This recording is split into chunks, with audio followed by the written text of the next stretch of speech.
नमस्कार। मैं पुनः पार्ट 5 लेकर हाजिर हुआ हूँ। पार्ट 5 यानी भाग 5।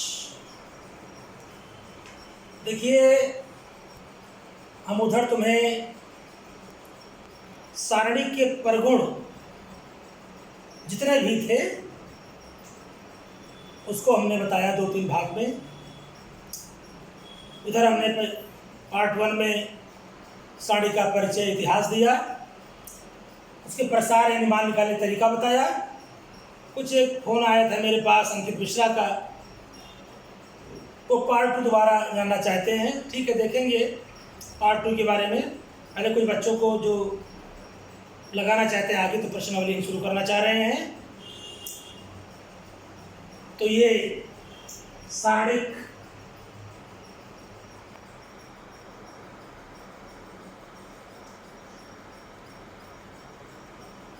भाग 5 देखिएगा, परगुण के द्वारा कितने आसानी से सवाल लग जाते हैं। हम परगुण द्वारा लगा रहे हैं और तुम लोग प्रथम पद अथवा प्रथम स्तंभ के सापेक्ष डायरेक्ट प्रसार करके लगा कर देखना, और देखना कितने पन्नों में लगता है। मुस्कान सिंह का भी लगता है कलम उठ गया है, उनका भी आज आया है कमेंट, और बड़ी खुशी हुई, बताइए कि बहुत समझ में आया, बड़ी अच्छी बात, बहुत बहुत धन्यवाद। कम से कम किसी ने कहा कि गणित हमारे समझ में आई। तो हम अभी तो जान रहे थे कि हम नेपाली बोल रहे थे, लेकिन अब मुझे लगा कि नहीं वो हिंदी में ही चल रहे हैं। ठीक है, जब कभी नेपाली बोलना शुरू करेंगे तो बता देना। तो सारणी के लिए हम एक सवाल लेते हैं प्रश्नावली का। ये बालाजी है,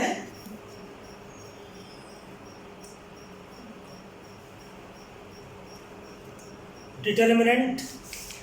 हम बार बार कह रहे हैं इस सारणी को कोर्स से हटा दिया गया है, लेकिन इसका मतलब कतई नहीं है कि हम इसको पढ़े नहीं। वजह जब हम शुरू करेंगे सदिश विश्लेषण, तब वहाँ पर समझोगे कि इसका कितना महत्व है। तो हम सवाल लगाने के पहले थोड़ा 1-2 टॉपिक पॉइंट्स और रह गए हैं, उनको भी बताने का हम प्रयास कर रहे हैं। बता देते हैं। उपसारणिक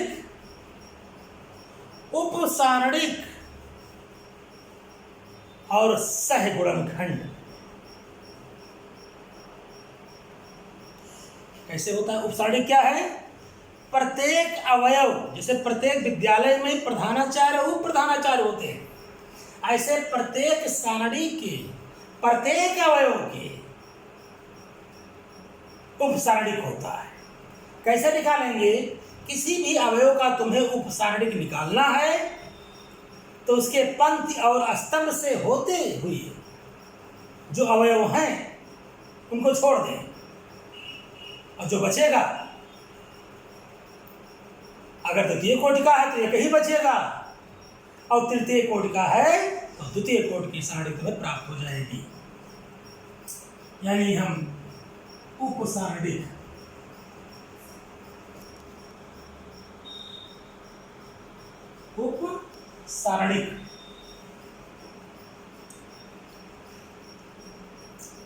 सारणिक के किसी, अगर ब्लैक बोर्ड पर स्पष्ट नहीं है, हमारे आवाज को सुनते रहें। जैसे हम बोल कर कक्षा में लिखाते थे, समझे बोल कर लिखवा रहे हैं। एक अतिरिक्त काम हमारा यहाँ पर हो रहा है, और गंभीरता पूर्वक बैठे, थोड़ा सा गंभीर रहें, सीरियस रहें और संपर्क में रहें। तो सारणी के किसी अवयव के पंक्ति और स्तंभ से होकर जाती हुई अवयवों को छोड़ने से प्राप्त द्वितीय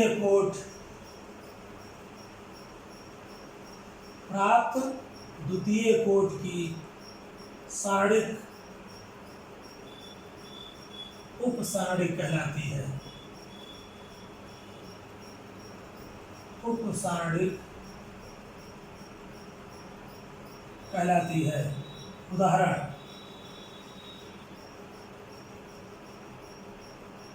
A1 B1 C1, A2 B2 C2, A3 B3 C3।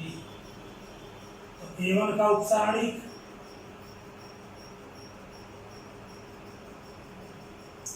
A1 के पंक्ति और स्तंभ को छोड़कर तो बचा क्या? B2 C2 B3 C। ये हो गया A1। इसी प्रकार A2 का उपसारणिक, या कह सकते हैं C3 का उपसारणिक। तो C3 यहाँ है, इसका पंक्ति ये हुआ, इसका स्तंभ ये हुआ। जो बचा, क्या बचा? A1 B1 A2 B2। ये तुम्हारा हुआ C3 का। ऐसे जितने भी अवयव हैं सबके तुम लोग उपसारणिक बना सकते हो, प्राप्त कर सकते हो। तो ये हुआ तुम्हारा उपसारणिक। अब है सहगुणनखंड, कोफैक्टर। कोफैक्टर इसको कहते हैं। सहगुणनखंड के लिए क्या होता है? जो तुम्हारी उपसारणिक है उसको प्रत्येक अवयव के उचित चिन्ह द्वारा गुणा कर दे तो सहगुणनखंड प्राप्त हो जाएगा। अब चिन्ह कैसे प्राप्त करेंगे? यह सूत्र रहेगा -1 का घाते r + c। जहाँ r क्या है? रो मीन्स पंक्ति, और c है कॉलम मीन्स स्तंभ। मैंने उस अवयव का पंक्ति और कॉलम का जो नंबर्स है वो जोड़कर लिख दे, चिन्ह जो आवे उससे गुणा कर दे। तो सहगुणनखंड के सहखंड भी लिखा होता है। तो चाहे सहगुणनखंड कहें और चाहे सहखंड कहें, एक ही चीज है। सारणिक के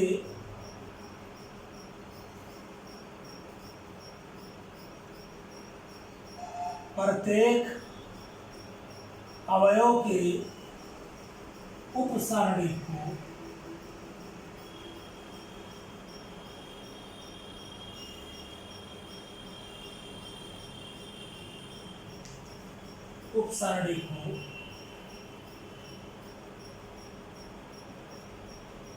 उस अवयव के चिन्ह से गुणा करने पर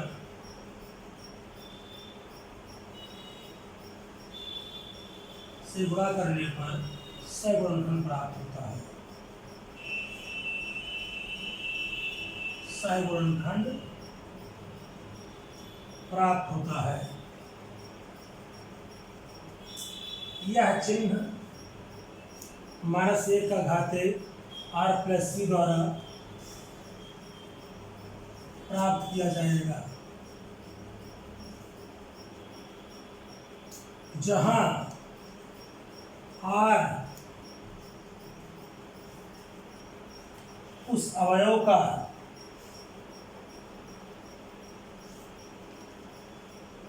पंक्ति क्रमांक और c उस अवयव का स्तंभ क्रमांक है।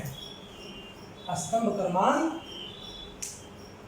देखे भाई शिवराज मौर्य, कोई दिक्कत, कोई प्रॉब्लम तो बोले शिवराज, मिस्टर शिवराज, कोई प्रॉब्लम बोले भाई शिवराज मौर्य। ठीक है, ओके, समझ में आ रहा है, राइट। तो देखें एग्जाम्पल इसका एग्जाम्पल अल्ताफ के समझ में नहीं आ रहा है, तो अल्ताफ तो मुझसे भी जुड़े भी नहीं हैं, तो कैसे समझ में आएगा? बोलिए अल्ताफ, जल्दी जुड़ो। उदाहरण A1 B1 C1 A2 B2 C2 A3 B3 C3 B2 का सैगुणनखंड बराबर, तो B2 ये है, इसका इधर इसको छोड़ दें, इसको छोड़ दें, क्या बचा? A1 C1 A3 C3। B2 का पंक्ति से होकर उपसारी पहले प्राप्त करेंगे। उपसारी मतलब क्या हुआ? B2 के पंक्ति और B2 का स्तंभ, A1 C1 A3 C3।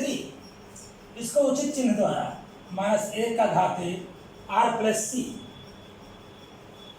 कौन सा इसका रो नंबर है? रो नंबर 2 और कॉलम नंबर भी 2, दूसरी पंक्ति में है, दूसरे स्तंभ में भी है, तो बराबर -1 का घाते 4। और जानते हो किसी ऋणात्मक गिनती का अगर घात सम है तो उसका चिन्ह प्लस होगा और प्लस लगाने की आवश्यकता नहीं है। इस प्रकार हम प्रत्येक अवयव के सैगुणनखंड को हम निकाल सकते हैं -1 घाते R प्लस C के सूत्र के द्वारा। ये चीज रहा। अब हम प्रश्नावली की तरफ चलते हैं और उस प्रश्नावली के सवाल को एग्जाम्पल्स के द्वारा कैसे लगाते हैं। पॉइंट 1 प्रश्नावली, सवाल नंबर 6 है, इसमें सिद्ध करो x प्लस ये दिया है, x plus 2a, x plus 3a, फिर दिया हुआ है x plus 2a, x plus 3a, x plus 4a, फिर दिया है x plus 4a, x plus 5a, x plus 6a। हमें सिद्ध करना है यह बराबर 0, यह बराबर 0। तो देखें, पहले लिखेंगे LHS, वही पुराना सिद्धांत उतार लेंगे, x प्लस ये, x plus 2a, x plus 3a, x plus 2a, x plus 3a, x plus 4a, x plus 4a, x plus 5a, x plus 6a। बराबर देखिए, बराबर क्या है देखें, यह है C1, यह है C2, यह है C3। तो चाहे C1 माइनस C2 या C2 माइनस C3 संक्रिया कर दें, या R1 माइनस R2 और R2 माइनस R3 संक्रिया करके देखते हैं। चलते देखते हैं, C2 माइनस C1 तथा C3 माइनस C2 संक्रिया करने पर, संक्रिया करेंगे। C2 मतलब क्या हुआ कि दूसरे स्तंभ में से पहले स्तंभ को घटा के C2 के जगह लिखेंगे, इन दूसरे स्तंभ में लिखेंगे। तो C2 ये है, ये पहला हम उतार लेंगे, x प्लस ये, x plus 2a, x plus 4 उतर आ गया। अब इनमें घटाएंगे, देखिए, तो x plus 2a plus x plus से घटाएंगे, x कट जाएगा, क्या आया? ये। यहाँ क्या आएगा? ये। यहाँ क्या आएगा? ये से घटा, 5 बजे 4 गई ये। यहाँ घटाइए, क्या आया? ये। क्या आया? ये। क्या आया? ये। अब देखो, कोई नजर आ रहा है चिराज? मिस्टर अंकित मिश्रा, अंकित मिश्रा, कुछ दिखाई दे रहा है, कुछ समझ में आ रहा है। C2 बराबर C3 है, दूसरा स्तंभ और तीसरा स्तंभ बराबर है, तो क्या होगा? हम प्रभु बताए हैं कि अगर किसी सारणी के कोई दो स्तंभ या दो पंक्ति आपस में बराबर है तो मान 0 होगा, बराबर 0 बराबर RHS। अब बताइए ये विधि आसान है कि नहीं? बोलिए, आसान है कि नहीं आसान है? मुस्कान सिंह बताएं। ठीक है, आसान है, बड़ी अच्छी बात। तो इससे हम प्रगुण के द्वारा इसमें लगाने का प्रयास करते हैं। चलिए एक और देखते हैं, एक सवाल।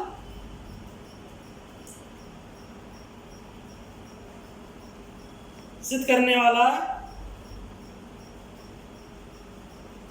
सवाल नंबर 18 है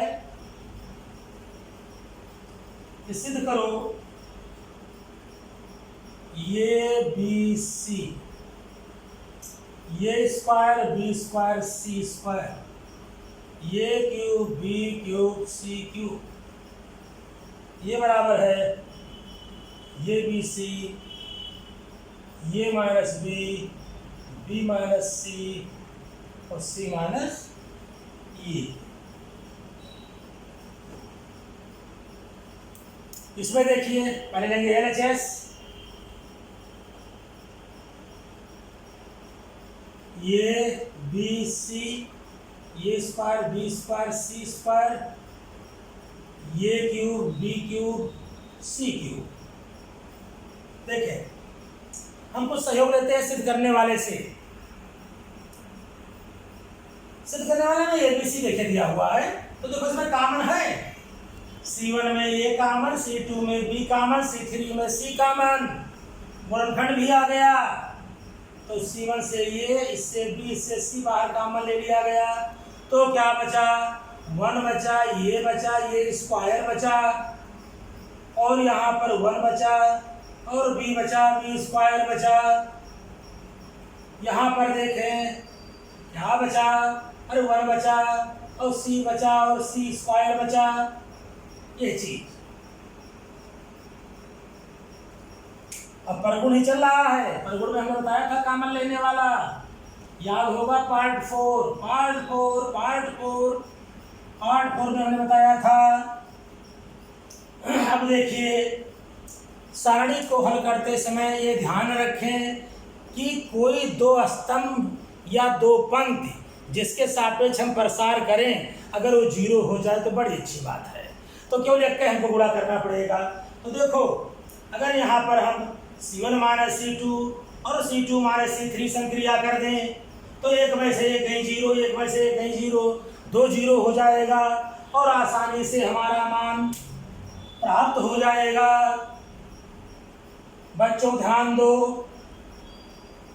पहले ये 6 नंबर के सवाल अथवा 4 नंबर के सवाल हमें बोर्ड में मिला करते थे, लेकिन नहीं मिलेंगे तो क्या हुआ? इसका उपयोग बहुत अधिक है। तो C1 minus C1 dash, C1 minus C2, C2 dash, C2 minus C3 संक्रिया करने पर ये डैश तब C1 मतलब टेंस टू मतलब क्या हुआ कि घटा के हम पहले उसमें लिखेंगे, C2 माने घटा करके हम दूसरे स्तंभ में लिखेंगे। तो एक में से गई 0, हमेशा लकीर के बीचों बीच में अक्षर को लिखें और बराबर भी लगाएं, ध्यान रखिएगा इसको।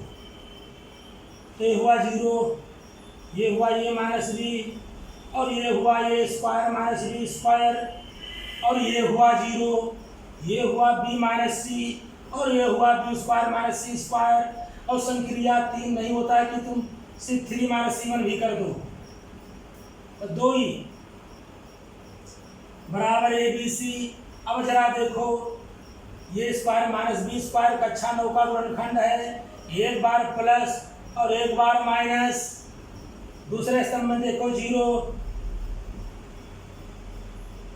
B माइनस C, फिर यहाँ पर एक बार प्लस B प्लस C, एक बार B माइनस C, यहाँ पर 1 है, सी है, सी स्क्वायर है, उतार लेंगे। अब देखो मित्रों, my dear friends and my students, attention please, attention please. C1 में देखिए यहाँ 0 है, तो हम 0 है तो कोई भी गिनती मान सकते हैं। तो ये माइनस बी यहाँ, ये माइनस बी है तो समझो ये माइनस बी यहाँ भी है, तो इसमें भी कॉमन ले सकते हैं हम इसको।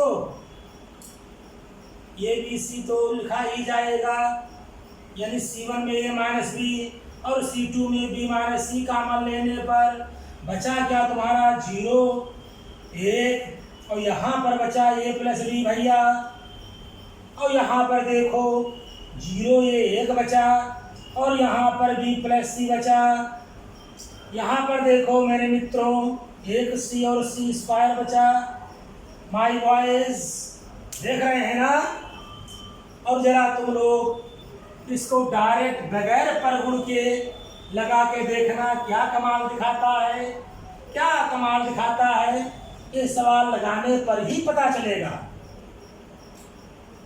तो देखें my dear students, please attention here.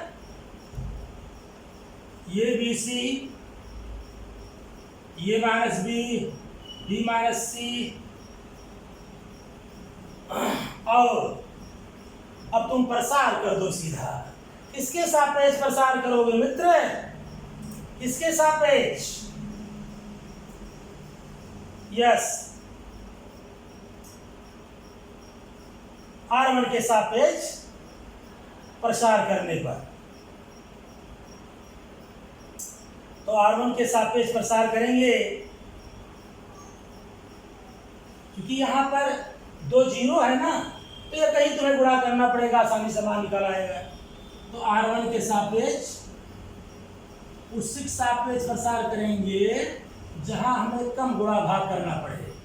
ये उतर आएगा, 1 लिखेंगे, इसका उपसारी बनाएंगे, ना ये होगा ना ये होगा, क्या हुआ 1 1 हुआ, a प्लस बी और b प्लस सी हुआ बराबर ए बी सी, ये माइनस बी, बी माइनस सी। अब यहां पर कैसे गुणा कर देंगे, कैसे गुणा करेंगे? तो पहले इसका गुणा इससे, तो बी प्लस सी का नाम बी प्लस सी, माइनस लगा करके इससे गुणा करेंगे, तो माइनस से कोष्टक खोलेंगे, चिन्ह बदल जाएगा, ये कट गया।